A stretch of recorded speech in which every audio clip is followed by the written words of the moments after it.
मई का ससुराल। ये कहानी है भोपाल की रहने वाली पूर्णिमा गुप्ता की, जो माधोपुर प्राइमरी स्कूल में टीचर है। ज्वाइनिंग से पहले, अरे बेटा, हम भोपाल के रहने वाले हैं, तू कैसे माधोपुर जाकर नौकरी करेगी? जाने दे, भोपाल में लगेगी तब ज्वाइन करना। माँ, आजकल सरकारी नौकरी किसी को मिल रही है क्या? मुझे भी दिन रात एक करने के बाद ये नौकरी हाथ आई है।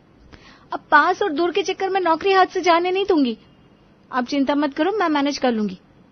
पूर्णिमा की सरकारी नौकरी तो लग जाती है, लेकिन नौकरी लगने के कुछ सालों के बाद पूर्णिमा के मम्मी पापा को उसकी शादी की चिंता सताने लगती है। मम्मी, बड़े जतन के बाद ये जॉब मिली है। आप लोग ऐसा करिए ना, कोई ऐसा लड़का ढूंढिए जो माधोपुर में रहता हो, ताकि शादी के बाद भी मैं आराम से अपनी नौकरी करती रहूं। बेटी की सरकारी नौकरी थी। माता पिता भी नहीं चाहते थे कि शादी के लिए बेटी को अपने करियर का बलिदान देना पड़े। इसलिए काफी प्रयास करके पूर्णिमा के लिए माधोपुर के आसपास का लड़का ढूंढने की कोशिश करते हैं, लेकिन लाख चाहने के बाद भी कोई लड़का मिल ही नहीं पा रहा था। अंत में मैट्रिमोनी साइट की सहायता से पूर्णिमा के लिए विकास नाम का एक लड़का पसंद आता है, लेकिन वो भी लखनऊ में सरकारी दफ्तर में नौकरी किया करता था। देखिए विकास जी, वैसे तो मुझे आप बहुत पसंद है, लेकिन बस एक ही समस्या है, वो ये कि आपकी तरह मैं भी सरकारी नौकरी करती हूँ और चाहकर भी शादी के बाद आपके साथ लखनऊ शिफ्ट नहीं हो सकती। अरे तुम इतनी चिंता क्यों कर रही हो? माधोपुर और लखनऊ दोनों यूपी में ही तो आता है, इसलिए तुम भी शादी के बाद अपना ट्रांसफर लखनऊ में करा लेना। किसी को नौकरी नहीं छोड़नी पड़ेगी और शादी के बाद हम दोनों साथ में भी रहेंगे। विकास का सुझाव पूर्णिमा को जच गया था, इसलिए जल्द ही शादी की तैयारी होती है और विकास से शादी करके पूर्णिमा लखनऊ पहुंच जाती है। किसी तरह पापड़ बेलने के बाद पूर्णिमा का ट्रांसफर लखनऊ के लिए हो जाता है। बेटा, तुम दोनों यहाँ शहर में रहकर आराम से नौकरी करो, हमारा आशीर्वाद हमेशा तुम्हारे साथ है। हाँ, बस एक बात का मलाल रहेगा कि बहू के होने के बाद भी बहू का सुख नहीं भोग पाएंगे हम कभी। हमारी किस्मत में तो सारी उम्र खुद ही रोटियां पकाना लिखा है। सब किस्मत की बात है बेटा, हर किसी को ऐसा नसीब थोड़ी ना मिलता है कि बुढ़ापे में बहुएं उनकी सेवा करें। अरे माँ, क्यों चिंता करती हो? और अगर आपके मन में बहू से सेवा कराने की इच्छा है तो छोड़िए ना गांव के मकान का मोह, यहीं लखनऊ में आकर हमारे साथ रहिए। इससे अच्छी बात और क्या हो सकती है कि पूरा परिवार एक साथ मिलजुल कर एक ही छत के नीचे रहे। अरे नहीं विकास बेटा, हम गांव के लोग हैं, अपना घर आंगन मिट्टी छोड़कर तुम्हारे साथ शहर में क्या करने आएंगे? और फिर बेटा, तुम और बहू तो पूरा दिन अपने अपनी नौकरी में व्यस्त रहोगे। हम बूढ़े बूढ़िया वहां शहर में क्या तुम्हारे दरवाजे की चौकीदारी करेंगे? यहाँ गांव में हमारे खेत खलियान है, गाय भैंस जानवर है, उनके साथ समय पास हो जाता है हमारा। ठीक है पिताजी, जैसी आपकी इच्छा। और फिर आप लोग क्यों फिक्र करते हैं? जैसे ही हम लोगों को छुट्टी मिलेगी, हम लोग समय समय पर आपसे मिलने के लिए आया करेंगे। हाँ बेटा, ठीक है, खुश रहो, फलो फूलो, हमारा आशीर्वाद तुम्हारे साथ है। शादी को पूरे 10 दिन बीत गए विकास, मेरी छुट्टियां खत्म हो रही हैं और वैसे भी ट्रांसफर के बाद पहली बार मैं यहाँ ज्वाइन कर रही हूँ। मुझे तो समझ में नहीं आ रहा मैं सब कुछ मैनेज कर पाऊंगी या नहीं। अरे भाई, इतना टेंशन क्यों ले रही हो? कोई नई नौकरी थोड़ी ना लगी है तुम्हारी, सिर्फ ट्रांसफर हुआ है। जैसे इतने सालों से माधोपुर में बच्चों को पढ़ा रही थी, वैसे ही लखनऊ में पढ़ा देना, क्या फर्क पड़ता? हाँ, वो तो ठीक है। चलिए आज से जल्दी सोने की आदत डाल लेते हैं। आपको पता है ना, स्कूल में पढ़ाने वाली टीचर्स की सुबह 4 बजे ही हो जाती है, इसलिए हमें रात में भी थोड़ा पहले ही सोना पड़ता है। लखनऊ में स्कूल ज्वाइन करने के बाद एक बार जो भाग दौड़ भरी जिंदगी शुरू हुई, उसके बाद तो मानो पता ही नहीं चला कब दिन महीने साल गुजरते चले गए। इसी भागम भाग के बीच में पूर्णिमा 2 प्यारे प्यारे बच्चों की मां बन जाती है। बाकी सब तो कुशल मंगल चल रहा था, लेकिन एक समस्या थी, और वो ये थी कि उसकी नौकरी के कारण वो अपनी मां और सास दोनों की इच्छाओं की कसौटी पर खरी नहीं उतर पा रही थी। एक तरफ मां अपनी इकलौती बेटी को मिलने के लिए बुलाने को जतन करती रहती, दूसरी ओर सास बहू को तरह तरह के बहानों से गांव बुलाकर सेवा कराने की ताक में लगी रहती। और इस तरह बेचारी पूर्णिमा मायके, ससुराल और नौकरी नाम के 3 पार्टों के बीच पीस रही थी। शादी के कुछ साल बाद पूर्णिमा की जुड़वा बेटियां मीरा और राधा अब 8 साल की हो चुकी हैं और उन्हें समझ में आने लगा है कि नानी दादी के घर जाने के अलावा भी दुनिया में और जगह है जहां घूमने के लिए जा सकता है। मम्मा, स्कूल से नोटिस आया है, नेक्स्ट वीक में हमारे स्कूल समर वैकेशन के लिए बंद हो जाएंगे। आपको पता है, मई के 2nd वीक से ही समर वैकेशन शुरू होते हैं, जो पूरे 1 महीना चलते हैं। मम्मा मैं बहुत एक्साइटेड हूँ। मुझे इस बार अपने समर वैकेशन को एकदम स्पेशल बनाना है, ढेर सारी मेमोरी इकट्ठी करनी है और अपने फ्रेंड्स के साथ शेयर भी करना है। बात तो तू ठीक कह रही है बेटा। अरे 1 महीने की छुट्टी के लिए पूरे साल तरसते हैं हम टीचर्स लोग।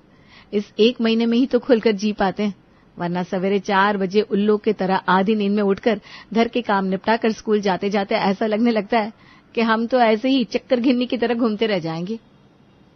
आपके कहने का मतलब ये है मम्मा कि समर वैकेशंस का इंतजार मेरे और राधा के अलावा आप भी कर रहे हो? हाँ भाई, हम क्यों नहीं करेंगे समर वैकेशन का इंतजार। इस 1 महीने में ही तो फैमिली के साथ थोड़ा सा टाइम स्पेंड करने का मौका मिलता है बेटा, वरना बाकी दिन तो दौड़ भाग में ही खत्म हो जाते हैं। घर की जिम्मेदारियां, स्कूल, तुम दोनों की पढ़ाई लिखाई, सब मिलकर दिन छोटा ही पड़ जाता है। मुझे खुद के बारे में सोचने का टाइम ही कहाँ मिलता है। बिल्कुल ठीक कह रही हो श्रीमती जी। और तुम्हारी जानकारी के लिए बता दूं, मम्मी का 2 दिन पहले ही फोन आ गया। कह रही थी बहू के स्कूल बंद होने वाले हैं, बच्चों की भी छुट्टियां हो जाएगी, पूरे 1 महीने के लिए परिवार को लेकर गांव चले आओ। पति की बात सुनकर मानो पूर्णिमा को सांप सूंघ गया था। कहते ना, गांव बसा नहीं मंगते पहले आ गए। अरे विकास, अभी छुट्टियां हो तो जाने दो यार। माँ जी ने अभी से शोर मचाना शुरू कर दिया। और इतने साल हो गए, जब भी 2 दिन की भी छुट्टी होती है ना, आपकी मम्मी पहले से फोन करके गांव आजा करने लगती है।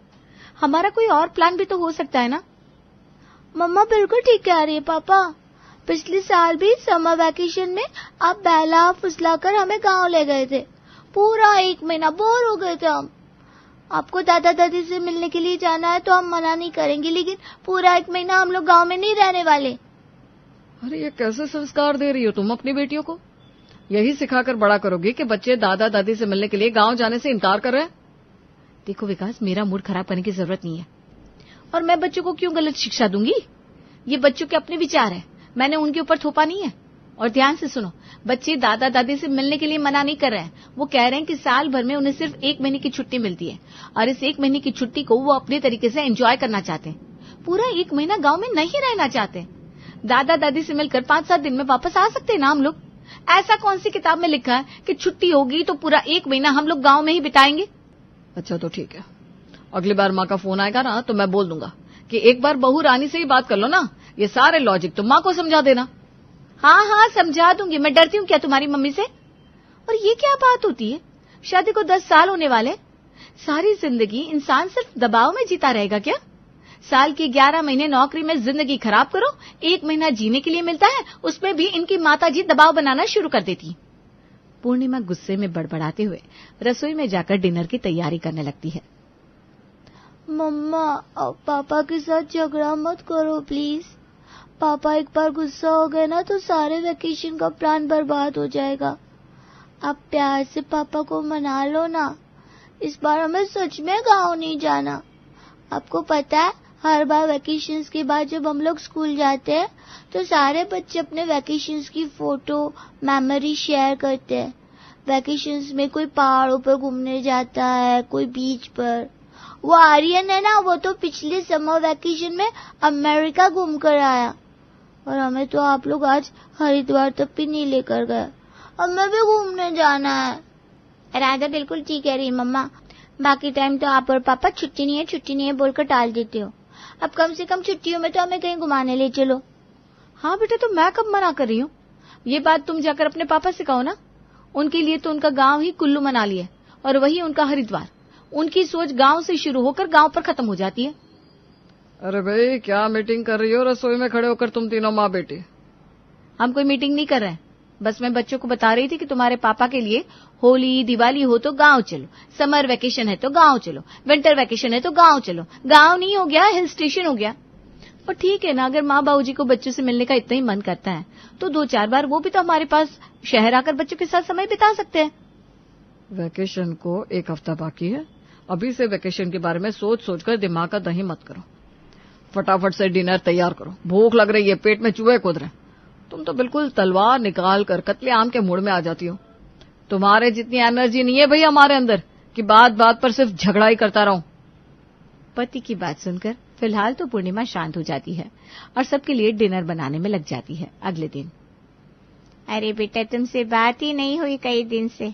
तुम्हारे पापा बहुत याद कर रहे हैं तुम्हें, और मीरा, राधा, उन दोनों में तो जैसे जान बसती है उनकी। कह रहे थे कितने दिन हो गए बच्चों को देखा ही नहीं। बेटा, कितनी तारीख से स्कूल बंद हो रहा है तुम्हारा? हाँ, पापा की बात भी तो ठीक है ना। 8 महीने हो गए मैं घर ही नहीं आ पाई हूँ। पहली बात तो छुट्टियां नहीं मिलती, और अगर 2-4 दिन के लिए समय मिलता भी है तो विकास गांव गांव चिल्लाने लगते हैं। शादी के बाद लड़कियों के लिए अपने माँ बाप के लिए समय निकालना कितना मुश्किल हो जाता है ना माँ। ये बात मुझे शादी के बाद समझ में आ रही है। तभी तो बेटा लड़कियों को दूर ब्याहने में माँ बाप का कलेजा धक धक करता है। अरे, नजदीक रहने वाली लड़कियां भी चाहने पर माँ बाप की शक्ल नहीं देख पाती। ससुराल में 100 जिम्मेदारियां होती हैं, जकड़ कर रह जाती हैं लड़कियां। और फिर तू तो दूसरे देश ब्याह कर गई है बेटा। मम्मी, क्यों ऐसी बातें करके अपना और मेरा दिल दुखी करती हो? आपको पता है ना, मैं अपनी तरफ से पूरी कोशिश करती हूँ। बड़ा मुश्किल हो जाता है मेरे लिए भोपाल आना। जब भी मेरी सासू माँ को पता चलता है ना कि मेरी छुट्टियां हैं और मैं गांव के बजाय भोपाल जा रही हूँ, उनका मुंह फूलकर गुब्बारा हो जाता है। कभी कभी तो लगता है मैं ससुराल, मायके और नौकरी के बीच में पिस कर रह गई हूँ। दिन रात मेहनत कर रही हूँ, लेकिन किसी को खुशी नहीं रख पा रही हूँ मैं। सबको शिकायत है। बच्चियां भी खुश नहीं रहती, हर समय शिकायत करती है कि मैं उन्हें समय नहीं देती। अरे बेटा, तू अपना दिल दुखी मत कर। मेरे कहने का ये मतलब नहीं था। मैं माँ हूं ना, इसलिए मन कभी कभी भारी हो जाता है। अच्छा, छोड़ बाकी बातों को। तू ये बता, गर्मियों की छुट्टियों में तो थोड़ा समय निकालेगी ना अपने मम्मी पापा के लिए? अब तेरे अलावा और किसका रास्ता देखे? तुझे तो पता है इकलौती बेटी है तू हमारी, और मुझसे ज्यादा तेरे पापा की सांस अटकी रहती है अपनी बेटी में। मैं कोशिश करूंगी माँ, अभी कुछ वादा नहीं कर सकती। घर में जितने लोग हैं ना, उतनी तरह की बातें हो गई है। सबकी चॉइस अलग है और सबका अपना अपना कारण भी है। समझ में नहीं आता किसकी बात माने। घर पहुंचकर, विकास, तुमसे खास बात करनी थी। मम्मी का फोन आया था, कह रही थी 8 महीने से तू घर नहीं आई, पापा की तबीयत भी आजकल ठीक नहीं रहती, बच्चों को बहुत याद कर रहे हैं। मैं सोच रही हूँ इस बार छुट्टियों में मैं मम्मी के यहाँ चली जाती हूँ। और वैसे भी गर्मी की हालत देख रहे हो, इतनी गर्मी में गांव में बच्चे बहुत परेशान हो जाते हैं। हम पैसा खर्च करके वहां कूलर, एसी लगवा भी ले तो लाइट की इतनी प्रॉब्लम रहती है कि चाह कर भी कुछ नहीं कर सकते। पूरा 1 महीना रो रो के बीतता है बच्चों का वहां पर। बात तो तुम्हारी ठीक है, मम्मी पापा वहीं रहते हैं, उसी माहौल में ढल गए हैं। बच्चों को यहीं के माहौल की आदत हो गई है। गर्मी तो वैसे अब मुझसे भी बर्दाश्त नहीं होती, बच्चे क्या बर्दाश्त करेंगे। तुम्हारे यहाँ एसी लगा है और लाइट की समस्या भी नहीं है। वहां जाएंगे तो बच्चे भी परेशान नहीं होंगे। वो सब तो ठीक है, लेकिन माँ जी को क्या समझाएंगे? वो तो बवाल कर देंगी अगर उन्हें पता चल गया कि मैं गांव जाने के बजाय भोपाल अपने मायके जा रही हूँ। इसी बात का तो मुझे भी डर है पूर्णिमा। वैसे तो मम्मी को समझाना बहुत मुश्किल है, लेकिन फिर भी मैं बात करने की कोशिश करता हूँ, क्योंकि सच तो यही है कि बच्चे भी गांव जाना नहीं चाह रहे। विकास, 3 हिस्सों में बट गई हूँ मैं। बच्चे तो मम्मी के यहाँ भी नहीं जाना चाहते। वो तो चाहते हैं कि अब वो दादी और नानी के घर से निकलकर दुनिया देखें, नई नई जगह को एक्सप्लोर करें। और देखा जाए तो उनकी बात भी अपनी जगह बिल्कुल ठीक ही है ना। इस तरह तो कुएं के मेढक बनकर रह जाएंगे। घर से बाहर निकलना, नई जगह को देखना, ये सब भी बहुत जरूरी होता है लाइफ के लिए। देखते हैं, माँ से बात करने के बाद शायद कुछ सोल्यूशन निकला है। तुम बच्चों को समझाने की कोशिश करो कि वो भोपाल जाने के लिए तैयार हो जाए, और मैं मम्मी को समझाने की कोशिश करता हूँ कि इस बार तुम्हें भोपाल जाने दे। हो सकता है सबकी किसी एक जगह जाने की बात पर सहमति बन जाए। विकास को जितना आसान लग रहा था, ये सब उतना आसान नहीं था। जैसे विकास ने अपनी माँ से गांव न आने के बारे में बात की, उसकी माँ सिरे से उखड़ने लगी। अरे, मैं जानती हूँ इन आजकल की लड़कियों को। 2 दिन सास को बनाकर खिलाना पड़ जाए तो इन्हें अपनी दादी नानी याद आ जाती है। साल भर तो अपनी मनमानी से जीते ही हो ना तुम लोग। कब जाते हो, कहाँ जाते हो, मैं कौन सा पूछने के लिए आती हूँ। एक छुट्टी का ही तो समय होता है जब आस होती है हमें कि हमारे बच्चे हमारे साथ आकर थोड़ा समय बिताएंगे, लेकिन तुम तो उसमें भी सिर्फ और सिर्फ बहाने बनाते हो। बहाने जैसे कोई बात नहीं है माँ। पिछले साल भी बच्चों की गर्मी के कारण तबीयत खराब हो गई थी। आपको पता है ना गांव का हाल कैसा है। और मैं मना नहीं कर रहा हूँ, हम लोग आएंगे, लेकिन 1 हफ्ते में वापस लौट जाएंगे। लंबा रखने का नहीं हो पाएगा इस बार। तो ठीक है, तू ऐसा कर, 1 हफ्ते के लिए यहाँ ना, और उसके बाद वापसी में मैं तुम्हारे साथ चलूंगी। तेरे यहाँ तो खूब बिजली आती है ना, दोनों कमरों में एसी भी लगा हुआ है, वहीं पर पूरा महीना बच्चों के साथ समय बिताऊंगी। इतनी आसानी से तेरे बीवी को बचने का मौका नहीं देने वाली मैं। अब बेचारा विकास बुरी तरह से फंस चुका था। अपनी माँ को लखनऊ आने से इनकार भी नहीं कर सकता था, इसीलिए परेशान होकर वो फोन काट देता है। दूसरी तरफ मीरा, राधा, मैं ये कह रही थी कि तुम्हारी दादी और नानी दोनों ही लखनऊ से दूर रहती हैं। अब वैकेशन के टाइम पर ना दोनों की इच्छा है कि हम उनके साथ समय बिताएं। पापा दादी से बात करें, हम लोग एक वीक के लिए दादी के यहाँ चलेंगे और फिर उसके बाद थोड़ा टाइम नानी के यहाँ बिताएंगे। और हमारी ट्रिप का क्या होगा मम्मा? अरे बेटा देखो, अभी ना ट्रिप पर जाने का बजट नहीं है। नानी और दादी के यहाँ जाने में भी अच्छा खासा खर्च हो जाएगा, लेकिन मैं प्रॉमिस कर रही हूँ अगली बार जब भी मौका मिलेगा ना हम सब ट्रिप पर चलेंगे और खूब मस्ती करेंगे। माँ की बात सुनकर राधा और मीरा गुस्से में पैर पटकते हुए वहां से चली जाती हैं। रहने दो मम्मा, हमें दादी के यहाँ भी नहीं जाना, ना ही नानी के यहाँ। हम यहाँ लखनऊ में ही ठीक है। सबको सिर्फ अपनी अपनी चॉइस की पड़ी है, हमारी पसंद की कोई वैल्यू ही नहीं है इस घर में। विकास, इस मई की छुट्टियों के बारे में सोच सोच के ना मेरे दिमाग का दही हो गया है। अब तो मुझे ऐसा लग रहा है कि ये मई आया ही क्यों। ना ये छुट्टियों वाला महीना आता, ना इतना बवाल मचता। आज लास्ट वर्किंग डे है, मैं स्कूल जा रही हूँ, आकर बात करते हैं। कल से तो छुट्टियां लगने वाली है। दोपहर में स्कूल से लौटते हुए पूर्णिमा के चेहरे का रंग उड़ा हुआ नजर आ रहा था घर पहुंचकर। अरे पूर्णिमा, क्या हुआ? इतनी अपसेट क्यों लग रही हो? सब ठीक है ना? विकास, सरकार नई योजना लेकर आई है जिसमें टीचर्स की ट्रेनिंग होगी ताकि वो नए सेशन में बच्चों को ज्यादा इनोवेटिव तरीके से पढ़ा सके, और मेरा नाम उस ट्रेनिंग प्रोग्राम में रिकमेंड हो गया है। मेरी छुट्टियां कैंसिल हो गई। पूरे 1 महीने तक मुझे ट्रेनिंग के लिए रोज स्कूल जाना होगा, एक दिन भी मिस नहीं कर सकते, वरना डिसिप्लिनरी एक्शन होगा। आपके कहने का मतलब है अब हम कहीं भी नहीं जा रहे? हाँ बेटा, मम्मा के पास छुट्टी नहीं है तो कहीं भी जाने का सवाल ही पैदा नहीं होता। विकास, तुम ऐसा करो ना, अम्मा जी को यहीं बुला लो।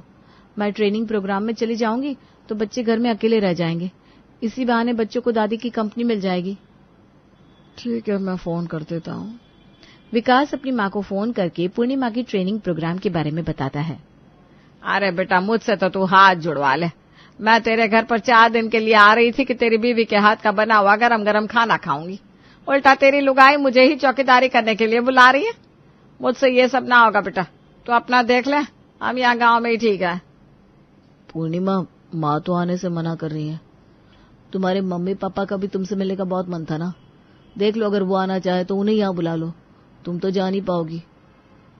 बेटा वैसे तो तू यहाँ आती तो हमें ज्यादा अच्छा लगता, लेकिन अब बच्चों की देखभाल वाली बात है तो ठीक है, मैं आ जाती हूँ। और अंत में मई के महीने का सोल्यूशन निकल ही जाता है। पूर्णिमा अपनी ट्रेनिंग पर फोकस करती है और बच्चे नानी के साथ मौज मस्ती करते हुए अपनी छुट्टियां बिता लेते हैं।